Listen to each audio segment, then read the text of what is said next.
All right, welcome to another episode of the Headlinesman Playoff Edition, week number 2. We're going to cover the 6A classification in this video, and so let's just dive right into it. Our first matchup is American Fork at Weber. So when I look at this game, my offensive keys for American Fork are on the offensive side of the ball. They have two of the best players that are going to be playing in this game on Friday in Boone Abbott and Chase Roberts.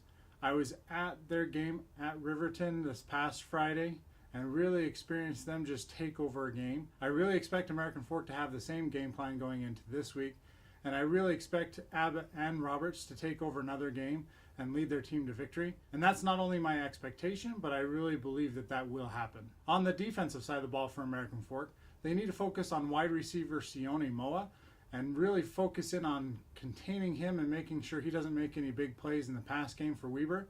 If they do these two things, I really expect them to have a great game Friday afternoon and come out with the victory. Let's talk about Weber. So Weber offensively, they need to get the ball to Sione Moa, and they need to make some big plays on the offensive side of the ball by throwing the ball down the field. American Fork's defense is good, but I do believe that they are susceptible to some big plays at times. Riverton had a few this past week. I've seen them have that same issue a couple weeks before that against Pleasant Grove. So if Weber can really focus on throwing the ball down the field and make some big plays, they have a chance to score enough points to win this game. Defensively, they need to make somebody other than Chase Roberts beat them. Now, this is easier said than done, but in order for them to have a chance in this game, they need to do whatever is necessary to take away Chase Roberts and make Boone Abbott find someone else in the pass game or make American Fork run the ball to beat you.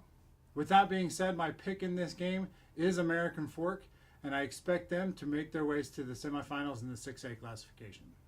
Game number 2 that we're going to talk about is Bingham at Kearns. My keys in this game for Bingham are, first, offensively, they need to do what they do best, which is run the ball, make some big pass plays down the field, and really just be consistent like they have been all year long on the offensive side of the ball. Defensively, I expect their 4 big studs to have an impact on this game, and that's Langi, Ata, Tafuna, and Samote Pepa. Those 4 players are going to be instrumental for Bingham in stopping the run game for Kearns and the likes of Isaiah Afatasi. I really expect Bingham to come out and impose their will physically upon this Kearns team, and I really expect Bingham to have a great game on Friday. Now, my keys to the game for Kearns are they need to run the ball offensively and give the ball to Isaiah Afatasi and be effective there. They need to get not only some big plays, but just make sure that they're getting enough yardage out of the run game that they can put some points on the board against this against a very good Bingham defense. Defensively for Kearns, they need to stop that run game of Bingham's and really make them one-dimensional. If they're able to do both those things, they have a chance Friday. But with that being said, my pick in this game is Bingham. All right, the next game we're going to talk about is Davis at Lone Peak. Now, my keys for the game for Davis are offensively, they need to continue getting big plays in the pass game. They had 2 last week that were big for them and really helped them to put points on the board early in the game that they were playing against Hunter. If they're able to do that again this week, they have a chance against a very good Lone Peak defense. Now, defensively for Davis, they need to do a better job of stopping the run. Last week they gave up 6.5 yards per carry, and if they allow that same type of game for Lone Peak, it's going to be a long afternoon for their defense and a long afternoon for their team overall. If Davis can put together that type of game where they're stopping the run, making some big plays on the offensive side of the ball, they have a chance to win this game at Lone Peak on Friday. My keys to this game for Lone Peak are they need to continue running the ball like they did last week. Last week they averaged 10.4 yards per carry, which is just kind of crazy when you think about it. I don't expect them to have that type of output against this Davis defense, but if they are able to run the ball, get some of those big plays in the run game, they will be unstoppable offensively, and it's going to make Davis's day a really long one. My key for their defense is they need to get after the quarterback. Michael Daly and company needs to get on their horse, get after the quarterback, and make some big plays on that side of the ball to really force Davis into being one-dimensional.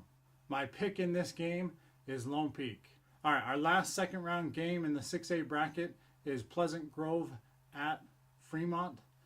My keys to the game for Pleasant Grove are offensively, Jake Jensen needs to keep doing what he's been doing all year, and especially pick up off the momentum he had last week where he threw for over 290 yards and 3 touchdowns.